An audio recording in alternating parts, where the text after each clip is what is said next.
ቪዲዮ እዚህ ስኮላርሺፕ አፕላይ አድርጉ፣ እዚህ ዩኒቨርሲቲ አፕላይ አድርጉ፣ እዚህ ሀገር አፕላይ አድርጉላችሁ ሳይሆን መጀመሪያ ገና አፕሊኬሽናችሁን ለመጀመሪያ ጊዜ ስትጀምሩ ጭንቅላታችሁ ላይ የሚመጣላችሁን ጥያቄዎች የሚመልስላችሁ ነው። ቪዲዮ መጨረሻ ላይም ከየት መጀመር እንዳለባችሁና የት አፕላይ ማድረግ እንዳለባችሁ ክሊር ዳይሬክሽን ይኖራችኋል። ምክንያቱም አሁን ለመጀመሪያ ጊዜ አፕሊኬሽናችሁን ስትጀምሩ በኤጀንሲ ላርግ፣ ራሴ ላርግ ወይም የት አፕላይ ላርግ የሚለውን ከመጠየቃችሁ በፊት ብዙ ጥያቄዎች ማይንዳችሁ ላይ ይመጣላችኋል። ከእነሱም ውስጥ አንዱ የመጀመሪያው ባለኝ ዶክመንት መጀመሪያ የት አፕላይ ማድረግ እችላለሁ የሚለው ነው። ስለዚህ ባላችሁ ዶክመንት የት አፕላይ ማድረግ እንደምችሉ በዲቴይል ዝርዝር ሀገሮችን ብሬክዳውን አድርገን እናየዋለን። ሌላው ደግሞ የትኛው ሀገር ይሻለኛል የሚለውንም በብር አኳያ አድርገን በሪኳየርመንት አኳያ አድርገን በደንብ እናየዋለን።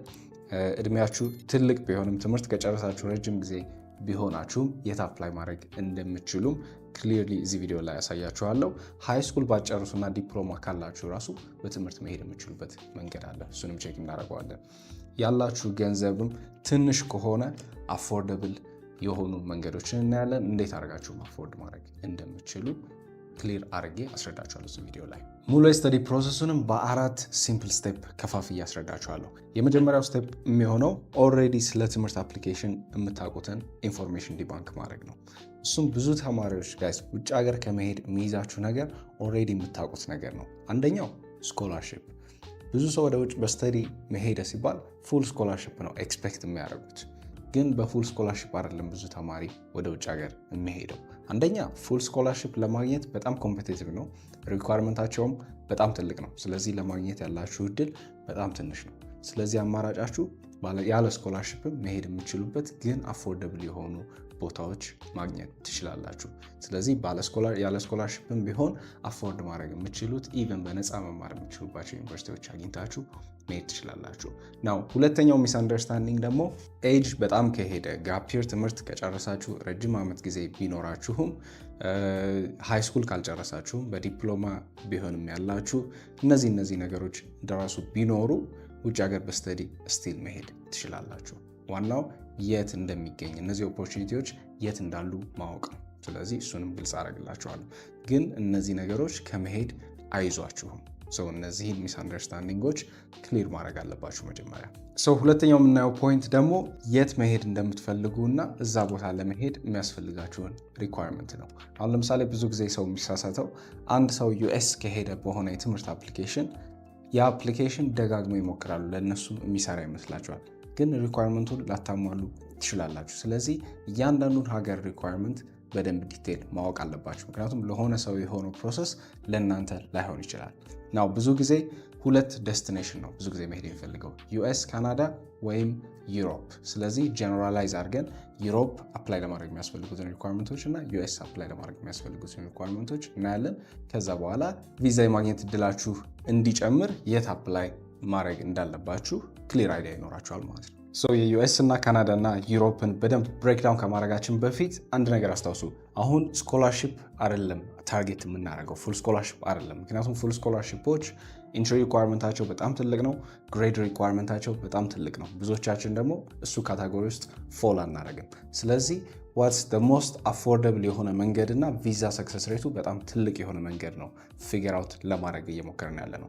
ስለዚህ ወደ ዩኤስኤ አፕሊኬሽን ስንሄድ መጀመሪያ ማወቅ ያለብን ወጪ ነው። ዩኤስ እና ካናዳ አፕላይ ስታደርጉ ለወጪው መዘጋጀት አለባችሁ። አንደኛ ዴኤስ 160 አፕላይ የምታደርጉት አለ፣ የትምህርት አፕሊኬሽን አፕላይ ስታደርጉ። እሱን አፕላይ ለማድረግ ከኤምባሲ አፖይንትመንት አንድ ላይ $515 አካባቢ ልታወጡ ትችላላችሁ። ከዛ በኋላ ዶክመንት ሪኮግናይዜሽን ደግሞ ለማስተርስ ዲግሪ ከሆነ አፕላይ የምታደርጉት ባችለር ዲግሪያችሁን ሪኮግናይዝ ማስደረግ አለባችሁ። እሱም ከ150 እስከ $250 ሊሆን ይችላል። ቱዊሽን ፊ ደግሞ በጣም ትንሹ ቱዊሽን ፊ የሚባለው ዩኤስ እና ካናዳ ውስጥ $5000 ወይም ከዛ በላይ ነው። 5000 ያው በጣም ጀነረስ ሆኜ ነው ካገኛችሁ ራሱ በማለት እንጂ ጀነራሊ 10,000 ወይም ከዛ በላይ ብላችሁ መውሰድ ትችላላችሁ። ስለዚህ ቱዊሽን ፊውም እንደዛው ልታወጡ ትችላላችሁ። ከዛ ወደ ቪዛ ሪኳየርመንት ደግሞ ስትሄዱ ቪዛ ኢንተርቪው ይኖረዋል። ናው ቪዛ ኢንተርቪው እንደሌላው ሀገር አይደለም፣ ትንሽ ከበድ የሚል ኢንተርቪው ነው። ኦፍኮርስ በደንብ ፕራክቲስ አድርጋችሁ መግባት ትችላላችሁ። ግን አጠቃላይ ዩኤስ እና ካናዳን ስናየው ሰክሰስ ሬቱ ላይ ስናየው ኢንተርቪው ትንሽ ብዙ ሰዎች ቪዛ የመሳካት እድላቸውን የሚቀንሰው ነገር ነው። ሌላም ወጪ ጋር በተገናኘም ብዙ ፋክተሮች ስላሉ ሰክሰስ ቪዛ የማግኘት ሰክሰስ ሬታችሁ ብዙ ትልቅ አይደለም። ቱዊሽን ፊው በጣም ትልቅ ቱዊሽን ፊ ነው ያለው። ኤክስፔንሶቹንም አጠቃላይ ዩኤስ እና ካናዳ ላይ ስትገቡበት እነዚህ ኤክስፔንሶች እንደሚጠብቃችሁ በደንብ ማወቅ አለባችሁ። ስለዚህ ዩኤስ እና ካናዳ አፎርደብል አይደለም። አፎርድ ልታደረጉት የምችሉት ሰዎች አፕላይ ማድረግ ትችላላችሁ። ምክንያቱም ዩኤስ እና ካናዳ ላይ ራሱ ዲፕ የማልገባው ምክንያት አድሚሽን ለማግኘት ከዩኒቨርሲቲ ቀላል ነው። ኢቨን ቪዛ አፕሊኬሽናችሁ ራሱ እንዲሳካ እነሱም ያግዟችኋል። ምክንያቱም ቱዊሽን ፊ የሚያስከፍሉት ትልቅ ነው። ዩኒቨርሲቲውም ስለሚጠቀሙ በደንብ ሰፖርት ታገኛላችሁ ዩኤስ እና ካናዳ አፕላይ ስታደረጉ። ግን ሪከመንድ ማላረግበት ምክንያት ቪዛ ሰክሰስ ሬቱን በብዙ ተማሪ አይቼዋለሁ እና ኤክስፔንስ ዋይዝ ደግሞ ብዙ ሰው አፎርድ ማድረግ አይችልም ይሄንን ቦታ። ስለዚህ ሰከንድ ኦፕሽን ባያዝድ ለሆን ይችላለሁ፣ ግን ሞስት ሪከመንድ ማድረገው ዩሮፕ ነው። ለምን ሪከመንድ እንደማደርገው በዲቴል አሳያችሁ ነው። የመጀመሪያው ሪዝን ዩሮፕ በስተዲ ከሄዳችሁ በኋላ ራሱ ወደ ዩኤስ መሄድ ብትፈልጉ ቪዛ የማግኘት እድላችሁ ከዩሮፕ አፕላይ ብታደረጉ ይጨምርላችኋል። ብዙ ተማሪዎችም ወደ ዩሮፕ ሄደው በስተዲ ወይም በቪዚት ከዛ በኋላ ከዩሮፕ ሆነው ወደ ዩኤስ አርገው አፕላይ አርገው ሄደዋል። ስለዚህ ዩኤስ ራሱ ቢሆን ፋይናል ዴስቲኔሽናችሁ ዩሮፕ አፕላይ ብታደረጉ ከዛ አፕላይ ብታደረጉ ሞር ቪዛ ሰክሰስ ሬታችሁ ይጨምራል። ስለዚህ ይሄ የመጀመሪያው አድቫንቴጅ ነው። ሁለተኛው ደግሞ ኤጅ ሊሚት እና ጋፕ ይር ነው። ናው ዩኤስ እና ካናዳ ዩኒቨርሲቲዎች ዩዥዋሊ ኤጅ ሊሚት አላቸው። ዩኒቨርሲቲዎቹ የሚቀበሉት ብዙዎቹ ከ5 ይር ጋፕ ይር አላቸው። ትምህርት ካቋረጣችሁ ከ5 ዓመት በላይ ከሆናችሁ ራሱ አድሚሽን ለማግኘት ይከብዳቸዋል። ዩሮፕ ውስጥ ግን ጋፕ ይር ችግር የለውም፣ ኤጅ ሊሚት ችግር የለውም። ስለዚህ ምንም አይነት ኤጅ ላይ ብትሆኑም ትምህርት ከጨረሳችሁም ረጅም ጊዜ ቢሆናችሁም ዩሮፕ አፕላይ ማድረግ ትችላላችሁ። ናው ሶስተኛው ሪዝን ሃይ ቪዛ ሰክሰስ ሬት አለ። ትልቅ ቪዛ ሰክሰስ ሬት ነው ያለው። ብዙ ጊዜ ቱዊሽናቸው በጣም ቺፕ ስለሆነ ተማሪዎቹም አፎርድ ያደረጉታል ብለው ኮንሲደርም ስለሚያደርጉ ነው ቪዛ ሰክሰስ ሬታቸው በጣም ትልቅ የሆነው። ወደ ኤክስፔንሱ ከመሄዳችን በፊት ግን በጣም ብዙ ቾይሶች አሏቸው ዩሮፕ ውስጥ። ብዙ ቾይስ ሲባል ሸንገን ቪዛ ነው አፕላይ ስታደረጉ የሚሰጧችሁ መጀመሪያ ላይ እና ይህንም 27 ሸንገን ካንትሪዎች ትራቭል እያደረጋችሁ መማር ትችላላችሁ። በአንድ ቪዛ 27 የአውሮፓውያን ሀገሮች እንደፈለጋችሁ መዘዋወር ትችላላችሁ እና 27ቱም ሀገሮች ደግሞ የትምህርት ኦፖርቹኒቲ ያላቸውና ቾይሳችሁ በጣም ብዙ ነው። ወደ ወጪው ስንመጣ ደግሞ በጣም ቺፕ ነው። ቺፕ ስንል ኢቨን በነፃ መማር የምትችሉባቸው ዩኒቨርሲቲዎች አሉ። እንደ ጀርመን፣ ኦስትሪያ የመሳሰሉት ሀገር በነፃ መማር ትችላላችሁ። ከ1000 ዩሮ በታችን በአመት እየከፈላችሁ መማር የምትችሉባቸው ሀገሮች አሉ፣ እንደ ኢታሊ አይነት ማለት ነው። ስለዚህ ኤክስፔንስ ዋይዝ በጣም አፎርደብል ነው ዩሮፕ አፕላይ ስታደርጉ። አሁን ኤክስፔንሶቹ ላይ ስንመጣ ዶክመንት ሌጋላይዜሽን ነው ሊያጋጥማችሁ የሚችለው። እሱም ወደ 10 ሺህ ብር ልታወጡ ትችላላችሁ። ቪዛ ፊውም ወደ 100 ዩሮ አካባቢ ነው ኦን አቨሬጅ፣ እሱም 10 ሺህ እና ፍላይት ትኬታችሁን ነው ከቨር የምታደርጉት ኤክስፔንስ ዋይዝ። ከዛ በኋላ ቱዊሽኑ ነፃ ከሆነ በነፃ ነው የምትማሩት ማለት ነው። ጀስት ሊቪንግ ኤክስፔንሳችሁን ነው ከቨር የምታደርጉት። ስለዚህ ዶክመንት ሌጋላይዜሽን፣ ቪዛ ፊ እና ፍላይት ትኬት መክፈል ከቻላችሁ፣ ሌላ ማረሳው ፖይንት ባንክ ስቴትመንትም ማሳየት ከቻላችሁ። ዩዥዋሊ ባንክ ስቴትመንት አቨሬጅ ከ6000 እስከ 8000 ዩሮ ነው እንድታሳዩ የሚጠበቀው ባንክ ስቴትመንት።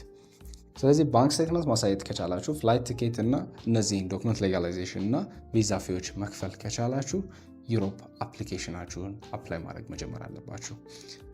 ይሄ ደግሞ ኤክስፔንሶችን ደግሞ ማውጣት የማትችሉ ከሆነ ብር ከሌላችሁ እንዴት አድርጋችሁ ዩሮፕ በስተዲ መሄድ የምችሉት የሚለው ኤክስቴንድን ቪዲዮ ለብቻው ሰርች የላችኋለሁ። እሱም ቪዲዮ ቼክ አድርጉት። ናው ዩሮፕ የሚገኙት ሀገራት አፕላይ ለማድረግ ከወሰንም በኋላ ቀጣዩ ስቴፕ ሪኳርመንቶች፣ ጀነራል ሪኳርመንቶቹ ምንድን ናቸው? ዶክመንት ዋይዝ እና ግሬድ ዋይዝ የሚያስፈልጉት ነገሮች ምንድን ናቸው? ናው ባችለር ዲግሪ ዩዥዋሊ አፕላይ ለማድረግ የሚያስፈልገው ሃይስኩል ትራንስክሪፕት እና ማትሪክ ሰርቲፊኬት ነው። ናው አንዳንዶቻችሁ ማትሪክ ሰርቲፊኬት ውጤት ላይመጣላችሁ ይችላል። ናው ኢን ዳት ኬስ ዱባይ አፕላይ ማድረግ ትችላላችሁ። ሴፕሬት ቪዲዮ እንዴት አድርጋችሁ አፕላይ ማድረግ እንደምችሉ ሴፕሬት ቪዲዮ ሰርች የላችኋለሁ። እሱን ቼክ አድርጉት።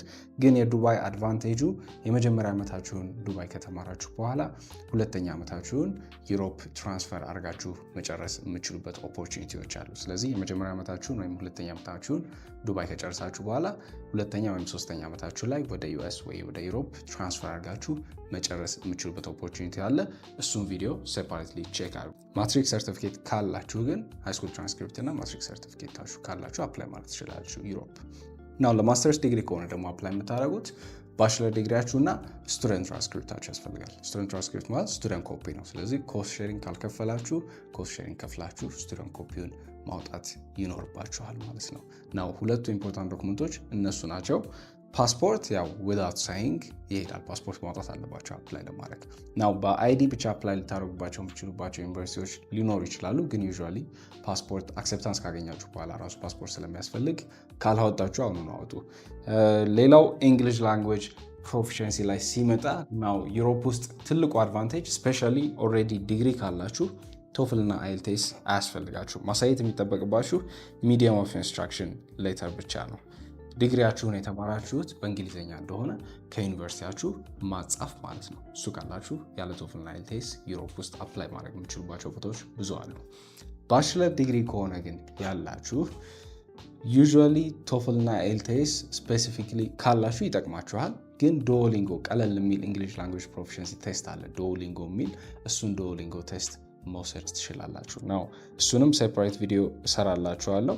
ግን ዱኦሊንጎ እንግሊሽ ቴስት ብላችሁ ጉግል ላይ ሰርች ካረጋችሁ ይላችኋል። ሳይን አፕ አድርጋችሁ በተደጋጋሚ ፕራክቲስ ቴስት ከፍላችሁ ከመውሰዳችሁ በፊት ፕራክቲስ ቴስት ተደጋጋሚ መውሰድ ትችላላችሁ እና እሱን ከያዛችሁ ሞር የማግኘት እድላችሁ ይጨምራል። ኢንትሪ ቴስትም ሊኖራችሁ ይችላል። እንግሊሽ ላንጉዌጅ ፕሮፊሸንሲ መውሰድ ካልፈለጋችሁ ደግሞ ኢንትሪ ቴስት የሚሰጡ ዩኒቨርሲቲዎች በጣም ብዙ አሉ። ስለዚህ ዶክመንት ዋይዝ ላይ ለማስተርስ ዲግሪ ከሆነ አፕላይ የምታደርጉት እንግሊሽ ፕሮፊሸንሲ ብዙ መጨነቅ አይጠበቅባቸው። ሚዲየም ኦፍ ኢንስትራክሽን ብቻ ካላችሁ ይበቃል። ለባችለር ዲግሪ ከሆነ ግን አፕላይ የምታደርጉት እንግሊሽ ላንጉዌጅ ፕሮፊሸንሲ አንዱን ውሰዱ። ከዱኦሊንጎ ከቶፍል ወይም ከአይኤልቲኤስ ሪከመንድ የምናደርገው እሱን ነው። ናው ግሬድ ላይ ሲመጣ ግሬድ ከ50 በላይ ካገኛችሁ ወይም ካለፋችሁ ግሬድ ኢነፍ ነው አድሚሽን ለማግኘት ዩሮፕ ውስጥ። ኢቨን ለማስተርስ ዲግሪ ራሱ አፕላይ ብታደርጉ 2.4 ወይም ከዛ በላይ ካገኛችሁ አድሚሽን ታገኛላችሁ ዩሮፕ ከሚገኝ ዩኒቨርሲቲ። ስለዚህ ግሬድ ሪኳየርመንቱ በጣም ትልቅ አይደለም። ብዙዎቻችሁ ኳሊፋይ ልታደርጉበት የምችሉት ግሬድ ነው የሚሆነው ማለት ነው ሪኳየርመንቱ ላይ ስንመጣ። ናው ሪኳየርመንቶቹን ካየን በኋላ ቀጣዩና የመጨረሻው ስቴፕ የሚሆነው የትኛው ዩሮፕ ሀገር አፕላይ ማድረግ እንደምችሉ መወሰን ነው።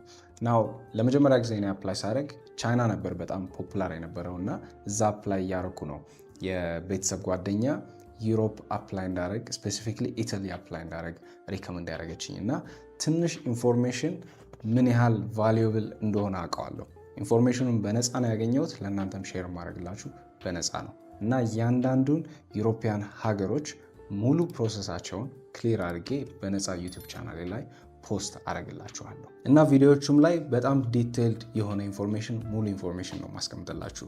አፕሊኬሽን መቼ እንደሚጀመር፣ የሚያስፈልጉትን ዶክመንቶች፣ ልታወጡት የሚችሉትን ወጪዎች፣ ባንክ ስቴትመንት ስንት ማሳየት እንዳለባችሁ፣ ዩኒቨርሲቲ እንዴት አድርጋችሁ እንደምትመርጡና እንደምታገኙ፣ ኤምባሲ የሚያስፈልጉትን ዶክመንቶች፣ ፓርታይም ጆብ፣ ትምህርት እንደ ተማሪ የምታገኙትን አድቫንቴጆች በዲቴይል በደንብ ብሬክዳውን አድርጌ አስቀምጥላችኋለሁ። ፖስት ከማድረገው ዩሮፒያን ካንትሪዎች እናንተ አድቫንቴጅስ የምትሉትን መርጣችሁ አፕላይ ማድረግ ትችላላችሁ።